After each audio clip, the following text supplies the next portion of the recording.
We'll see if they can continue it here against Team ROCCAT. First ban on the board is going to be the Nidalee takeaway.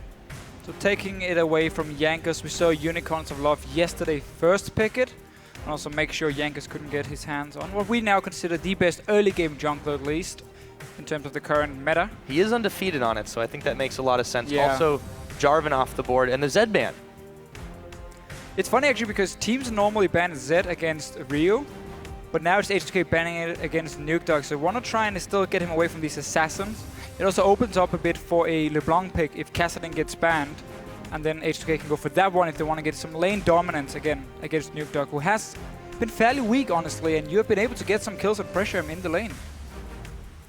Junglers and mid laners so far exclusively, but you can see the coaches there, Ducky and Prawley, talking it out as the ban ticks down. Looks like they do take the LeBlanc away from Nuke. He hadn't had a win on that yet. So that shows to me H2k has a very specific first pick in mind, and they don't want ROCCAT to take the LeBlanc as the first rotation, because they could have banned Kassadin and then there was no counters left because Zed was already gone from the side of H2k. So I think that's why they ban it and just play it safe. And now obviously for them, if they want like a Rek'Sai in the jungle, it would be open, but Gnar, the big deal in the top lane, could be the go-to pick. Lissandra as well. I mean, there's two good top laners here for Odoamne. Yeah, and the mid pool's been significantly depleted here with that cast-in ban away, so H2k definitely taking their time about this last one, but I am curious to see what they do pick up. There is the Rek'Sai possibility, as you mentioned. Gnar's still up. There's a lot of strong picks available, not just in the top lane. Yeah, and we haven't actually seen Lulix play Rek'Sai at all. It doesn't seem to be his kind of champion, at least from just judging in the past few games, where instead, Odoamne has been also one of the big carries, so getting a comfort pick for him and one of the top picks in the game, the Gnar in this case, I think that's a smart idea. Certainly makes a lot of sense, and the Lissandra is also kind of a no-brainer in this situation. Although, ROCCAT have not found a win in the game. They did pick that one up for Overpow. Looks like they will lock it in nonetheless, as well as the Lee Sin. Yeah, so ROCCAT going back to some early aggression in terms of their jungle pick up for Jankos. With Nidalee being banned, he takes the second best in terms of pure early damage you can provide, but Lee Sin has somewhat fallen down in terms of like the tier list of junglers, but now with Jarvan and Nidalee being banned, suddenly he obviously comes back to the top, actually taking it over the Rek'Sai, so really looking for some early aggression and also a Sightstone, which is where Lee Sin always will have the advantage. He's probably the jungler who's the most efficient with a Sightstone on him, and that's what you can use to kind of take over the map with him, which we know ROCCAT likes to do. On H2k's side, haven't revealed much, of course, with just this Gnar. And they're thinking about the Rek'Sai. It's definitely one of those higher tier picks, but as you mentioned, we haven't seen Lulix on it before. I'm curious to see if they do lock this one in, how they perform. The Sivir makes a lot of sense in this particular case. They had a fantastic game on it yesterday, 6-0-3. Hjarnan was able to pull it off, and we'll see if it does anything close to that again. I'm a little bit surprised about Rek'Sai, actually. Typically, you want some sort of hard engage when you're running Rek'Sai, but in this case, because they have the Sivir, you have that mobility now for all your champions, and that's what they're going to use to engage the fights. But Rek'Sai into Lee Sin, after the recent nerfs here at 5.1, 5.2, Rek'Sai has actually lost quite a lot of her early game damage, and if Lee Sin now gets to jump on her, he's actually going to win that one-on-one. So we're going to have to see if Jankos is going to try and sit in the jungle of H2k early on, trying to apply some pressure and not allow Lulix to go around, setting up all his tunnels here and look for these early ganks in the lanes, which we know Rek'Sai can do really well. Over for ROCCAT, pondering their bot lane right now. Well, I did have a successful game on Caitlyn. Do think this makes a little bit more sense than the hyper carries he's been trying to play with lately. The whole protect the Woolite just hasn't really worked out, and now you've got a very safe lane, very easy to disengage with the Kate Janna. Yeah, very safe lane all around, and Janna against a very mobile composition as well. So once Sivir pops the ulti and you're going for the first engage through the Gnar, the Rek'Sai, you knock them away and obviously disengage the entire fight. So leaves a lot of options here for ROCCAT. You already have some hard engage through the Lissandra, you have some disengage with the Janna, and obviously a very strong lane for ROCCAT in terms of one-on-one with Lissandra top lane and the 2-on-2 in the bottom lane. So I wouldn't be surprised to see H2k considering a lane swap. But certainly we're considering something there. Crowd lets out a disappointed sigh with the Teemo Zillion. Yeah, I think that makes a lot of sense in this particular case. We'll see what they do end up locking in at the very end. Still looking for Ryu's pickup as well as Kasing's support. We've only seen Kasing on the Thresh. It's still available. He had a fantastic game on it, but he's going to instead lock in the Annie. So Sivir Annie, we saw it opening weeks, and it really, in the right hands, it was devastating. Yeah. Again, a very, very strong team fighting composition from H2k. A lot of mobility, and obviously the Sivir ulti really helps Annie as well get the right engage, even if she doesn't have flash ready. So H2k just running a very standard European combo. You have such a good wombo combo team fight, and you have a lot of mobility coming in as well. I do really feel, though, that ROCCAT, in terms of the laning phase with this Janna Caitlyn, I mean, Caitlyn is one of the hard counters to Sivir in the lane, so H2k should be looking for a lane swap here. Get past the early game stages, start really scaling up on your Orianna in that mid lane, and then look for these big team fights once you have 2 items completed on your mid laner. We're certainly on a roll with converting their laning into a mid-game power spike. We'll see if that trend continues here. ROCCAT now ticking down the timer and thinking about this Maokai for overpower. I think it would work quite well, considering how many mid laners have been banned to put Nuke Duck on the Lissandra. Yeah, and also Maokai against the Sivir is a fantastic thing for the Maokai, because Sivir has no chance of killing him in the late game. Orianna as well, she's not a tank killer, so he's going to be able to dive onto the back line here and stay alive for such a long time, just locking down 2 carries at once. I really, really like the composition from ROCCAT. I feel like they have answers to nearly everything H2k can do through the Janna, obviously. You have the engage with the Lissandra and the Maokai as well, and you have strong lanes all around, except now, obviously, the one-on-one Gnar can do really well against the Maokai, so it's going to be about the dual lane if H2k wants to swap it or not. Right, that's the big question. And on ROCCAT's side, the big question mark for them is, can they execute it? Because, again, we've given them all this praise. Teams have been giving them these massive props for being able to come up huge in scrims and just perform incredibly well.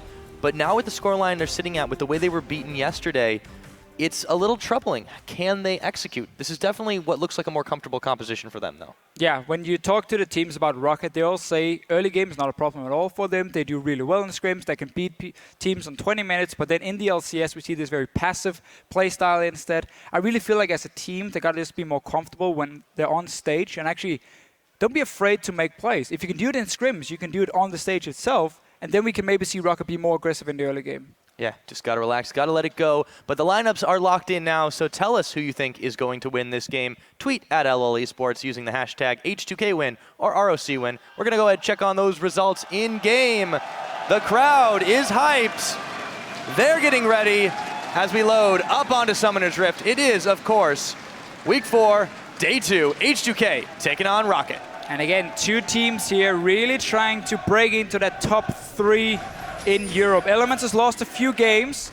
Unicorns are now tied with them, and ROCCAT and H2k are just behind them. They really want to take this win here, try and create some distance, and move closer towards the top spots in the league.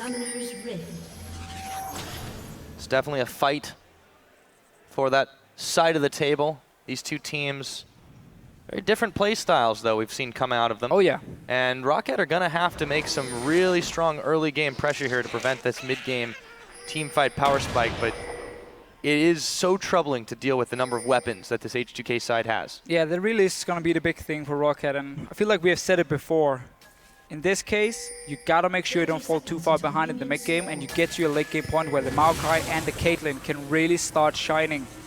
Otherwise, H2k can just run over you. Lissandra is good in terms of early mid game pressure. Falls off a little bit once people get QSS and cleanse. Mikhail's in the late game parts. But for now, looking like H2k actually going to stay in the bottom side of the map. Remember yesterday, they got the crooks and then went straight in to play very aggressive in the lane. Elements didn't expect it for some reason and actually pushed a wave and ended up dying for it, giving up a first blood that made Yanan so strong he could just roam around the map and take down every single turret. ROCCAT is not going to do the same. They're actually swapping to top lane. I feel like this is because they're expecting the H2k swap, and they want to try and like blind swap against them to trick them and then get the 2-on-2 on the top side. Won't work. Yeah, it looks like just going to be spending a little bit of time waiting there, as we've been very impressed just off that one game with the way Hjarnan and Kasing seem to have synced up together quite well. Yeah. And a lot of it was down to Element's misplays, but all the same, still, when you come in just out of the blue, situation like that, just trying to fit into a team, it worked incredibly well for them. They're going to do the Krugs again now. There is not going to be anybody to greet them in the bottom lane as we see the lane swap completed with the double jungling. Yeah, and you can see how H2k actually were expecting ROCCAT to be on the bottom side with the Caitlyn and Janna. That's why they're doing crooks, because it also means now you can't freeze the wave, seeing as you weren't there at 155 when the minions came into the lane itself. So they're going to have to build up a big wave and push it, which means that Lulex and Odoamne should go down towards his bottom side and try and force Overpower away. Otherwise, he's going to get a lot of farm under this turret, seeing as it's not being frozen. Go ahead and toss that sapling in there. So yeah, the freeze up in the top side was completed. Kasing's going to try to chase Overpower away. Fire does work quite well on trees. It does, even if you're a little child. But Opa needs to be careful he doesn't push away too much himself with the sapling. But we do see Lulex and Odoamne now moving slowly, doing a full clear of the jungle before they go down, and a lot of damage to Overpower. And actually, let's see how much he pushed that lane beforehand. It is still going to go towards him, just one extra minion for H2k, so not exactly enough at this point to really make a massive freeze. Kasing is getting bloodthirsty to start this one off. Now, Lulex and Odoamne, they're moving in position, and we're going to see Jankos and Overpow here. Already they know where they're at. Tempest. Yep, popping the ward down. That was what's needed. Overpow and Jankos smelled something's up, but they're going to have a rough time for a little bit. Yeah, and right now, because ROCCAT has two guys in the bottom lane and H2k did a full jungle clear, so Overpower is getting very close to level 3 and you can't really go and dive him anymore. It actually means Overpower is going to get a lot of farm in this lane swap, while Odoamne had been forced to double jungle with Lulex, so he's actually going to fall slightly behind, especially because the wave is being frozen and Vander is still sitting in this top lane, just waiting for him to return. Notice what Jankos did as well. Recall as soon as he realized the dive wasn't going to happen, because now Overpower is actually high enough level to stay alive. He goes straight towards the top side of the map, and he's ready now to go over and zone out Odoamne if he shows up alone in this top lane. Speaking of Odoamne, there he is. Going to be making his rounds up there. Vander hanging out in the brush as well. Jankos should go straight there after the crooks. Looks like that's what he's on his way to do. He's on his way. Yeah, but it's definitely going to be tough if they decide they want to try to pull off the dive, just because of the Mega Gnar possibilities. Not being able to build up any rage anyways, though, just because you can't get much damage. No, and also Lulex is on his way, so ROCCAT want to play it a bit more safe, warding up the river first. Jankos is still moving in. Now they're going to spot Lulex and realize they can actually dive them, and therefore a lot of farm being picked up. Though. Willet's actually able to pack away decently well at Lulex's health bar. He's going to be backing off. So once again, Odoamne is a little bit isolated, but Jankos isn't thinking about that. He's got crab on the line. We saw him go to the lane, and he was ready, had it just been Odoamne on his own, to actually go in and force him away. But as soon as Lulex showed himself, it actually turned into a very passive and defensive lane swap, where you've been defending your own top laner and therefore preventing the dives, and nobody's really punished each other too much. Both top laners have been able to get in the lanes and catch quite a lot of CS. Should be a small lead though for Overpower in terms of experience. I think this passive early game is definitely going to be what ROCCAT likes. It's their comfort zone. If they can do it, they tend to. And they do have pretty decent scaling into the later edges of the game outside of Jankos. Yeah, the problem is, however, when you do a passive lane swap and you have Caitlyn, you're going to get to a mid-game point where you were never able to use your lane bully, which is one of your strongest points, because again, you're sitting there and it takes a long time to take down the turret. What we have seen over in China with Caitlyn in a lane swap is you fast push the tower. Every single time you get the tower down, you swap back down to the 2-on-2 dual lane where you now have a BF sword ready, and you just bully that lane, now take another turret, and that's how you get your lead and trying to avoid this mid-game, which you are going to be weaker in. And in this case, ROCCAT build up a very, very slow wave, so they won't take a fast tower, but they will be able to get this one. There's plenty of gold as well for Woolite to get a BF sword, because 55 minions if you don't miss a single one, and you can actually go back and get a BF sword. So he's going to be more than fine in that case. He's just going to end up at this mid-game point where the Sivir can do more than the Caitlyn. Yeah, and one weakness, of course, of doing this lane swap is right there. You give up the dragon control. There's no one in the area to try and contest this as early as it is. Teleport being spent by Overpower just to get back to lane, but with Hjarnan standing there, they're not going to be very well aware of this one. Tower will go down in the top in just a moment.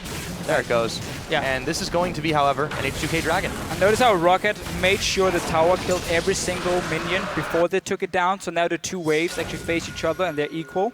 6 minions against 6, and so you don't get a push down towards H2k, which could have ended up in Odoamne just freezing it at his own turret. Now the dragon is gone and denying a lot of farm from Overpower. So instead the two waves are going to be dead even and can actually just have Overpower go up there and pick up the farm. He had already used his teleport earlier, so he has to run from base. Odoamne will be there first trying to push it in. Opens up an opportunity finally for him to get a little bit more of that farm. Going the very tanky Gnar route to begin it. No surprises there. We haven't really talked much about this mid lane, but typically when you have an Orianna lane, especially facing down Alessandro, there's not as much you're going to be concerned about in the early game. Neither of the junglers really fixated on ganking either. It's really been more of a control the vision, control around the map, rather than trying to make an impact in the lanes. Yeah, we do see Nukeduck go for very early hourglass. The large rock being picked up as the first item on Alessandro, so really getting ready for early team fights. We know how important it is. He's going to be one of the main engagers together with the Maokai to kind of dive in onto the Orianna or the Sivir, trying to lock them down before they can use all this mobility that they do have between those two champions. So going to go for a very early hourglass, while obviously Overpower has again this mid-game weakness because of the Rod of Ages, needs to get stacked up, and he's going to get it fairly late due to it being in a lane swap. Notice how far behind the top laners are compared to the rest in terms of farm. Going to be a while before they're comfortable getting involved in these fights, so not so much Wet Noodle. Overpower takes quite a lot of damage as Odoamne goes back. Too many Gnar actually just throws quite a lot of boomerang shots at him, but yeah, it's going to be a while before those two are particularly useful to the team fights. That's true. You're going to see Gnar just keep being a bully against the Maokai, and a whole lot Overpower can do. Try and pick up some farm. It's going to mean his tower is going to take quite a lot of damage, which we saw H2k use yesterday against Elements. Just poke them down, the towers down in the lane, and then you used Yarnan on Sivir to roam between the lanes and just take them with the fast push. In this game, however, Yarnan will be a bit more busy dealing with that Caitlyn in the 2-on-2 lane. We see it now, BF sword and a long sword actually for Woolite. So 100% focus on combat stats in the lane, not mobility. A little bit of extra damage. Pretty close together in farm, but really it didn't have too much of a challenge in either way when you have that lane swap. And you can bully around however you want. Ryu goes for a little bit of a roam, but he's going to get spotted by that pink ward, and he just turns around 180 degrees. It's a bit of a random roam by an Orianna in the late game. Oh, sorry, early game. We normally don't see that too often. Opa is fairly low, so he could have maybe gone for a kill, but the pink ward spotted him. And he will be fine in the mid lane as well. So we've gone back now to standard lanes, but Dragon for H2k, and again, they dodged this Caitlyn lane early on. So they can actually be very happy with the lane swap and how it went. Oh, make something happen. Not quite yet. There's nothing really to take on that side. But Nukeduck was certainly thinking about going in. Lulex, yeah, now he's going to be heading back to the farm. And Yank is actually going to skirmish the Saber on Lee Sin. I haven't been the biggest fan of it. We've seen a lot of junglers go for it and not really use it at all. You give up a lot of early pressure by not having the Stalker's Blade, or like map pressure in terms of not having the Trailblazer, where obviously you can use your Smite on the Raptor camp, which is what you want to do, and you just clear a ward and you can farm a bit easier and always be fairly healthy. With the skirmishes, you kind of again have to save that Smite for your gank itself, and it just doesn't offer a whole lot before we go late game, and those 20% damage reduction debuffs you can put onto AD carry, or maybe the Orianna can be useful for you.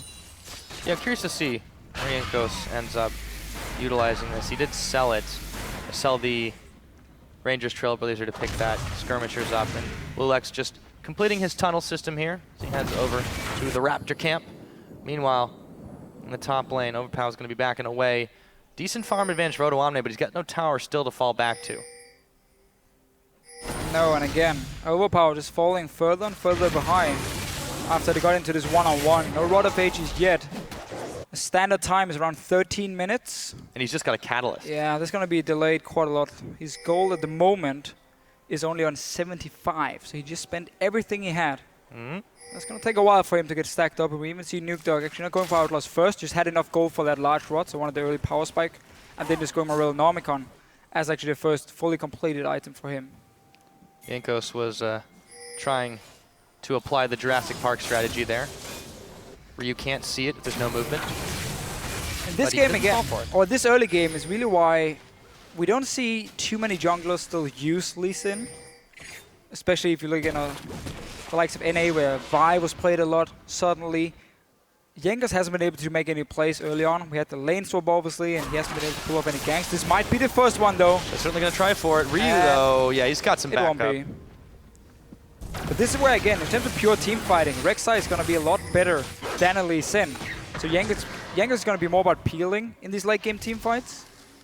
And obviously, again, just trying to tank up as much damage as possible. But that's going to be about it for him. And it's weird that he's picked up the skirmishers in that particular case. You'd think the chilling smite would have helped to peel off just a little bit the slowing effect.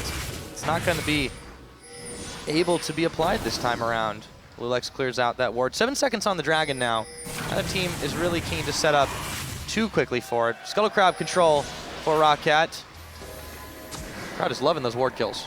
Just want people to kill something in this game. A lot more passive from H2k after they weren't able to just win the laning phase like they did yesterday. And we know ROCCAT likes to play this style. So no real surprise for them. Notice how also Odoamne, he's ready for this dragon fight. He just got Warmogs as his very first item, so quite a tanky spike for him. Meganar is down, however, so they want that back up, and a lot of wards being killed. The name of the game is vision denial right now. A lot of pinks being expended out to make sure that can happen. Wool-eyed Vander and try to push in on the bottom side. Vander's actually backing away. Overpow has really had some trouble fighting for this farm. Odoamne still chasing him, pushing him back. Every chance just chipping away at the bark on the tree. It's kind of fun how little action we have seen. None of the supports have been roaming in the lane swap. They both stayed in their lane just to try and deny a little bit from the enemy top laner. Normally Annie is fantastic at roaming early on. Even Janna can actually do it.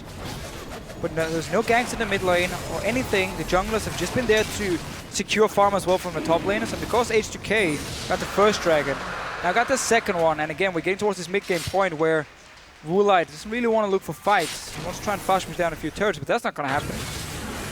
The laning phase is still going, so H2k currently can be very happy. Yeah.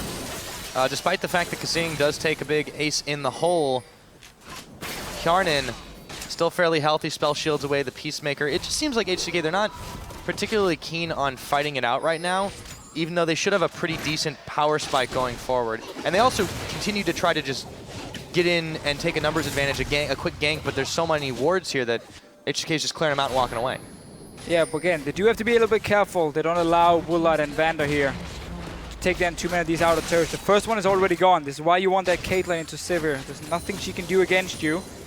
Now they can just swap to the mid lane and just have only the Orianna to try and wave play against Alessandra, against the Caitlyn and a Janna. That's not going to happen for H2k. So last outer turret in this mid lane should be the next target, especially with the dragon being gone. And also Average Blade picked off here by Wool-eyed. They're getting towards the static shift. They want to go for the first gank now towards Nuke Duck. Well, you know the Rek'Sai scream. That's happening here too. Oh, he's going to wander a little bit too close, and there goes the Tibbers, the Shockwave, and the first blood. It goes to Ryu. Well done.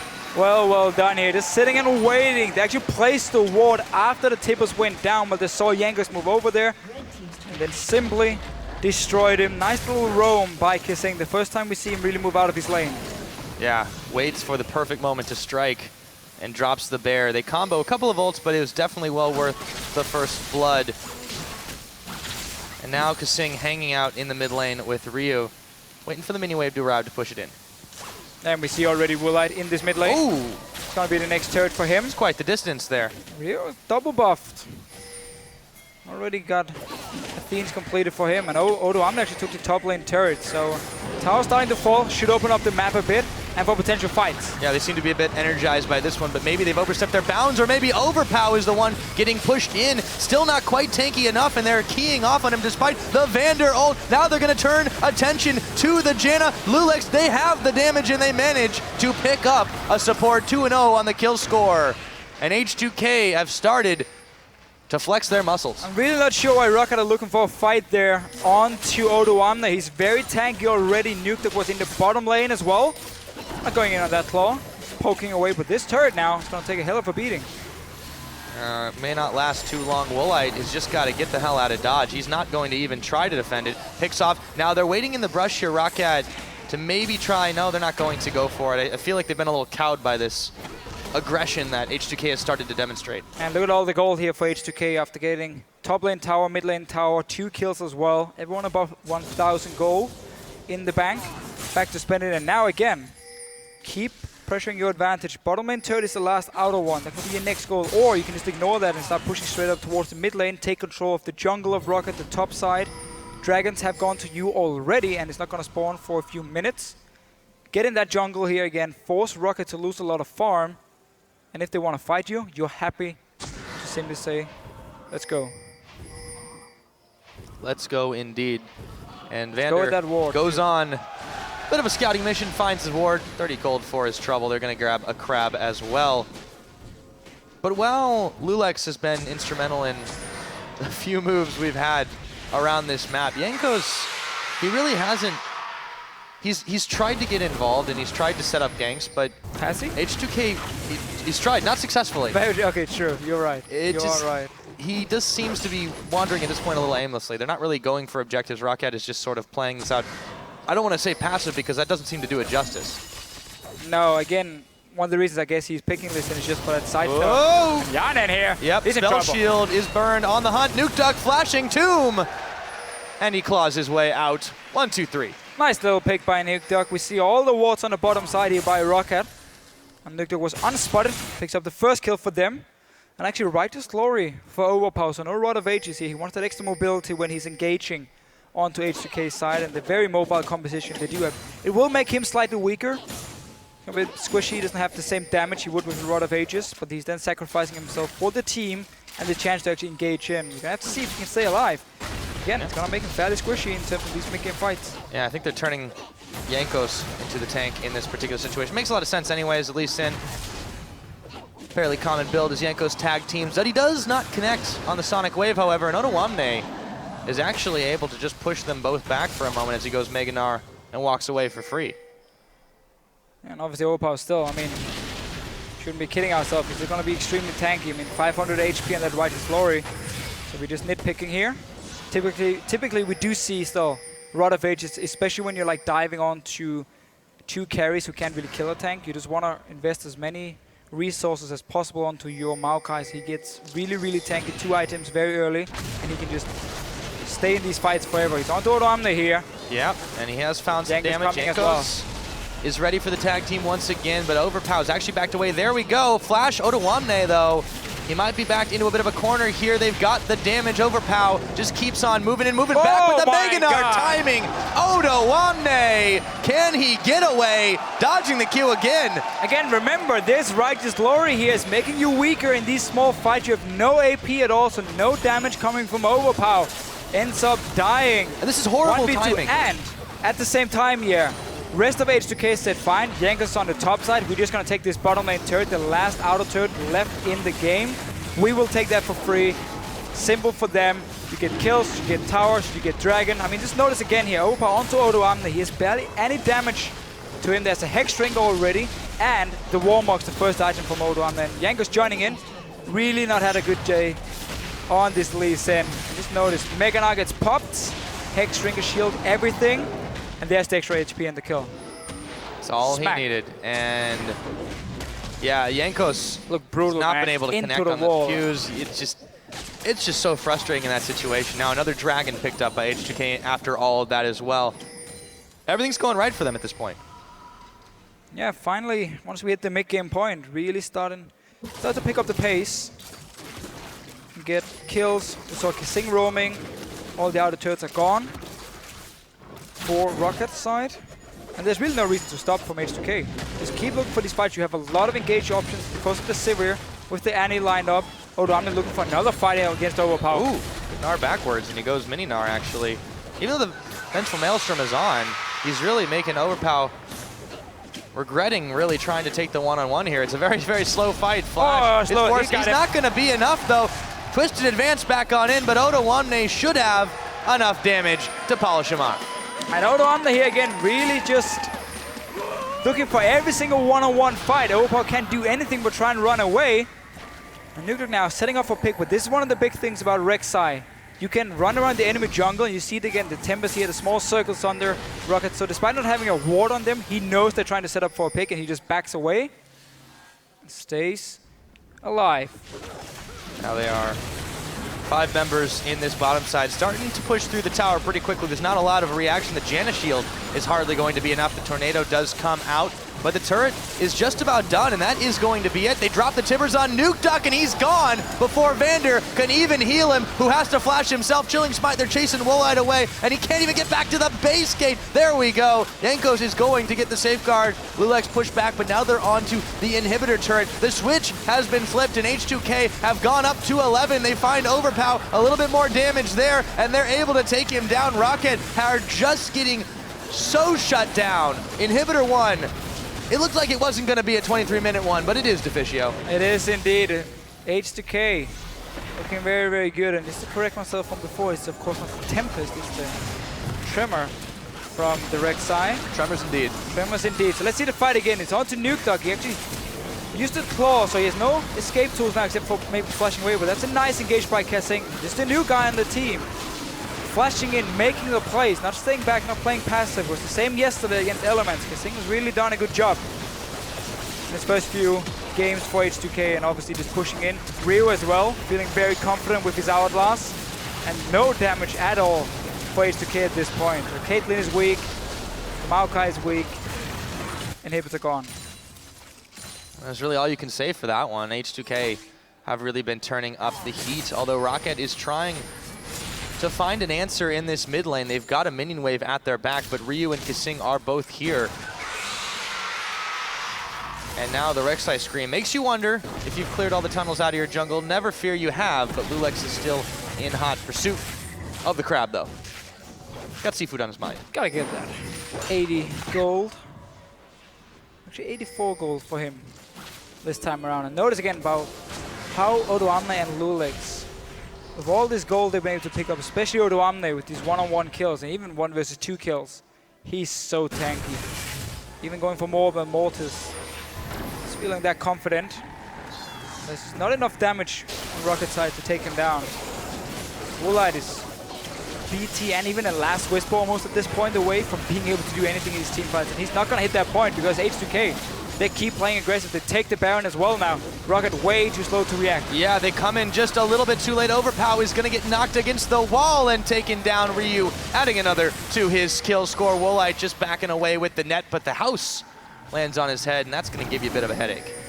And just keep pushing up. You'll notice their super minions in the bot lane. H2k, no reason to stop now. Get another turret. Not anything ROCCAT has been able to do to hold this team back. The turret starts to fall pretty low. Nuke Duck does not take the glacial path in. Seems like a suicide mission is this point. They grab another. The super minions now pushing on the Nexus turrets. ROCCAT are not responding to this. They're still trying to man the front while they're being flanked by the minions. Yeah, and again, H2k just taking every single outer turret. They know ROCCAT can't do anything to defend it. There's only 3 guys here now. That's not gonna help you. Kissing looking for another engage. Yeah, if they can get it. The super minions, or the Baron minions, I should say, are really knocking down the front here. Jankos does manage to scare the rest of H2k off, but it seems to just be a temporary reprieve. With another dragon coming up in 45 seconds. There's still super minions on this bottom side. They're dragging ROCCAT everywhere. They are back to base. Shop, go straight to the dragon, get the 4th one of the game, even very early because of that lane swap where they got the first dragon. This is gonna be such a hard game for ROCCAT to win now. Yeah, the Again, climb back thank you, Captain Obvious, but it's gonna be difficult. I know it's what gonna you be. mean. It's nearly impossible at this point because you gotta hold off till now 40 minutes at least, and you have that potential 5th dragon coming before that. You have obviously H2k not just sitting back and waiting. I like what ROCCAT is actually doing now, trying to look for a pick, trying to surprise someone in the bush where you don't expect it. Lulex is going to face check it. Yeah, he's actually going to go down in just a moment. There he goes. They spend quite a lot on him. ROCCAT does manage to come up with that play and jungler off the table with the live dragon. And notice how ROCCAT didn't actually move while they were standing in the bush, so the Tremor from Lulex didn't manage to spot them, because obviously you have to move around before you can see it. So they just stood there, waited, and actually got a dragon for it. That was the best play possible for ROCCAT right here. Set up a trap, get the dragon, delay that 5th one, but now you can kind of go back and you got to defend your base. Yeah, and they're going to lose this inner turret as well. There's really not much they could have done in that situation anyways. So best play possible, but they've still sunk themselves into this situation. This inhibitor turret's starting to get chunked down pretty low too. Yanko's overpowered. They can't really frontline this team at all. Actually, the tower, it's just barely going to go. The shockwave didn't go anywhere, Ryu. The Tibbers is down though. Kasing is as well. They find overpower as Vander spends the Monsoon Flash as well away from the rest of the team. But this inhibitor is going to be forfeit. There was only 4 players from H2k here. Of course, no ulti for Nukeduck in that fight here. And while the shockwave missed, it just shows how far ahead H2k are. You can miss your shockwave, you're going to be 4 guys, and yet you win the fight and you destroy the enemy base. They're so far ahead, they don't need to rely on this Wombo combo that they've got, and that's still in the back pocket, even in the worst of situations. Last inhibitor taken down. ROCCAT are scrambling inside their base. Actually, the other one just comes back up, but they don't really need it anyways. Woolite, he's going to be smited down. Lulex kicked away. Nexus Tower 1 is going to fall. Here comes Jankos to try and save the day, but I don't think he's gonna make the super play. Inhibitor already, they're working it down again, and that is another 3 taken off the board.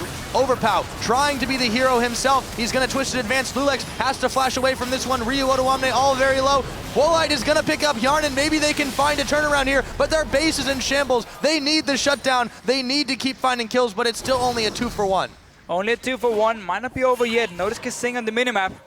Being pinged away now, playing this mobility Annie. You see distortion boots, and obviously a distortion enchant, and obviously talisman being picked up for him. So really just putting so much focus on buffing up every single guy in the team to speed them up and keep looking for fights and catching out ROCCAT. H2k have had their momentum somewhat arrested here, but only after they've been able to take all those inhibitors. You know, for a moment, Deficio, it looked like we could be in for a pretty long game. But the way that H2k are playing this one, they're eyeballing what they were able to do yesterday in that 30 or so minute. Yeah, H2k were really just waiting for that mid-game. Get 1 item completed on every single character and then simply start roaming with Kasing, take down these turrets here. And ROCCAT were not ready at all. They got caught out. They took a teamfight as well in the jungle. That cost them another tower in the mid lane. And suddenly H2k were just so far ahead. And we talked about how they have so much mobility and such a strong mid-game through just like the Gnar, the Rek'Sai, and the Sivir together. And they really used it well to push down ROCCAT, and this is exactly what happened yesterday for ROCCAT against Unicorns of Love. They have to fall behind, and they simply have no response once we get to the mid-game points. I'm glad you mentioned the mobility because it's really been hurting ROCCAT. And this time around, in the last couple games in general, I think we've definitely seen some evolution from this squad. Otoamne has been really well together with the team, and now Nukeduck is trying to make the play on him. He's going to go down. They're still going to find Kasing. Finally, they invest so heavily into picking off the Annie. They lose Nukeduck, they lose Overpow. I can't even speak how fast these kills are going. Goodbye, Jankos. Woolite running back to Fountain, staying alive just barely as he's trying to get those fantasy points, but the Nexus is already done. 30 minutes, 16 seconds, and H2k stack another win on the board. 2-0 now for H2k. They start out week 1, lose both games. Next week 2-0, then they lose both games again, and now 2-0 in week 4. What a great week for them. The trend continues. H2k, yeah, another quick game. That actually... 31 minutes yesterday against Element. That beat their record from yesterday. Yeah, they did it in 30 minutes, 16 seconds. Smiles all around, and Kasing, the new guy on the team. You can't get much better than a 2-0 start. And we had this talk here about H2k having some problems in terms of shot calling. Beforehand, there were too many people trying to call what was going to happen, and they didn't always agree. Now, after they made this change, and Kasing has to come in as support, we don't know if he's making those calls or maybe it's just relying more on Otoamne, who we know is a very aggressive shot caller. He wants to go in, he wants to fight. We've really seen H2k push their advantage 2 games in a row now against Elements and ROCCAT, 2 very, very strong teams, but also 2 teams who struggle in the early game. And that's where H2k has taken full advantage of that and now win the games. Indeed they have. Now, it seemed like in their losses, it was always trouble trying to close this out, but this time not so much an issue. You see Coach Prawley in the background, and he knows his team deserves some congratulations in that situation. They weren't without the flaws, but for ROCCAT, going 0-2 now on the week, after being so vaunted, after being so talked up, it's got to be rough, and we saw it yesterday in the post-game. Look at that, man. Yeah, Prawley's so happy. though. So happy with his They players. well earned it. That was a great game from them. Smiles all around. Pick and ban phase was good again from H2k. It's not like ROCCAT had a bad pick and ban phase. They actually had a very strong composition, but First of all, the lane swap happened. I'm 99% sure that ROCCAT were planning on getting a 2-2 on the top side, so they were expecting H2k to swap up there, and they wanted to like bait them into it and then find them up there in the 2-2. That didn't work out for them, and then they actually froze the lane. So you got to that point where you swap back with the Caitlyn, where you only have maybe 2 minutes to actually dominate the laning phase. They did get a tower from it, but that's it. Then you go into mid game, and that's where again H2k would be stronger because of this Caitlyn needed to scale up, because of the Maokai needed to scale up as well. And suddenly, because you had the lane swap happening and it took such a long time, they were just too weak when actually the fights really started. And that's where we saw the roams. We saw, obviously, the very, very aggressive, I wouldn't call it tower dives, but at least trying to find some picks around these turrets here so they could kill them and then go straight for a tower after from ROCCAT. And suddenly you have such a massive goal lead. You had all the dragons as well for H2k in the early game. Game completely snowballed out of control. Yeah, second time against ROCCAT too, and the second time for H2k. They really have managed to hit on this formula here in this situation. And for H2k, you know, coming up with not just this win yesterday, of course, win over Elements. I mean, a fantastic, fantastic play for them. And really, I mean, they seem to be on an up and up. Yes, of course, we say 2 wins, 2 losses, 2 wins, 2 losses. Still, it's hard to fault them in those particular games this week because they looked maybe not flawless. They did give up a few things. They did get a little overzealous. They were chased back. But yeah, about as close as we've seen so far. So yeah, really big props to them. And I feel like they've patched a lot of those holes, and they're definitely making a run for that top 3, top 4 slots currently in the European LCS. So what does ROCCAT really need to work on, though, other than just not executing on their plan? Because that just seems to be the big issue. Again, it's very simple for ROCCAT. Their early game is just, it's not good enough. That's just how it is. They're not playing it well enough. They're way too passive. Jankos used to be a jungler who would always look for ganks early on, and he would try and snowball his lanes if you look back to last year. This year, we barely see him do anything. He shows himself in the lane. He's, you know, I don't really want to go for any ganks here. Then he backs away, goes back to his jungle. If you pick Lee Sin, you have to make something happen in the early game. Otherwise, there's no reason to pick him over so many of the other junglers we have available. So that's why I don't understand his picky and the way he decided to play the early game. But it goes for all of ROCCAT. It's way too passive. It looks like they're basically scared to do anything and just try and wait for the other team to make a move, and suddenly they fall behind due to it. Now, we'll see if they can maybe improve going into the following weeks, maybe just step it up and fix those early game holes. We'll see what happens with that. But now, for now, we're going to go ahead and shine a light on H2k's second win this week, sending it over to Shox at the analyst desk.